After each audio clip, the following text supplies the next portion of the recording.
এই যে শুনুন, আপনি কি দেখেছেন একটি লোককে এদিক দিয়ে যেতে, রেড শার্ট পরা? না না, আমি কাউকে দেখিনি তো। চিন্তা করে দেখেন, আপনি কি দেখেছিলেন নাকি দেখেননি? না, দেখিনি। আমার কাছে তো আপনাকেই সন্দেহ মনে হচ্ছে, কারণ আপনি রেড শার্ট পরে আছেন। আপনি এগুলো কি বলছেন? আমি তো সেটি নই, আমি তো কিছু করিনি। আপনি করেননি? তাহলে দাঁড়ান, আমি আমার হাজবেন্ডকে নিয়ে আসছি, আপনার সাথে মামলা করবো আজকে। যান যান, করুন, আমার তাতে কোনো যায় আসে না। আমি নিজেই তো দেশের সরকার, বুঝেছেন? ওরে বাপরে, তাড়াতাড়ি পালাই এখান থেকে।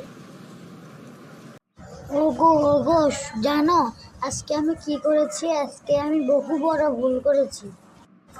বলো তো, তুমি এমন কি বড় ভুল করলে? আরে, আমি আজকে দেশের সরকারকে হুমকি দিয়ে চলে এসেছি। বলো কি? তাহলে তো সবচেয়ে বড় ভুল করলে। যাই, চলো আজকে আমরা দেশের সরকারের সাথে মাপ চাবো। হ্যাঁ হ্যাঁ, কই দেশের সরকার তো তার রুমে নেই। হ্যাঁ হ্যাঁ, আমিও তো তাই দেখছি, দেশের সরকার তার রুমে নেই।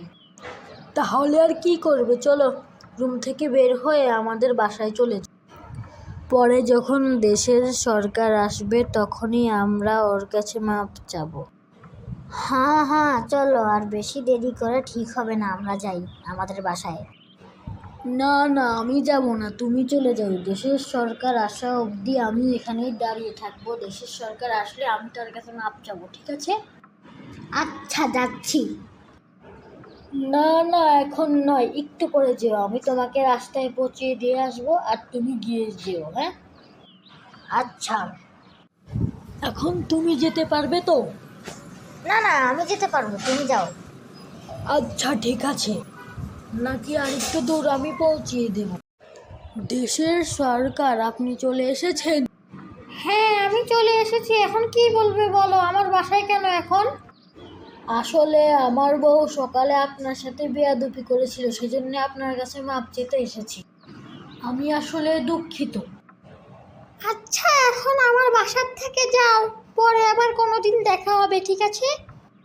আচ্ছা আমি যাব, তার আগে বলুন আপনি কি আমাকে মাপ করলেন? হ্যাঁ হ্যাঁ, আমি অবশ্যই মাফ করেছি, এখন যাও। আচ্ছা। কি গো, দেশের সরকার কি মাফ করেছে আমাদেরকে? হ্যাঁ, অবশ্যই মাপ করেছে আমাদেরকে। এখন যাও, আমার জন্য চা পানি নিয়ে আসো।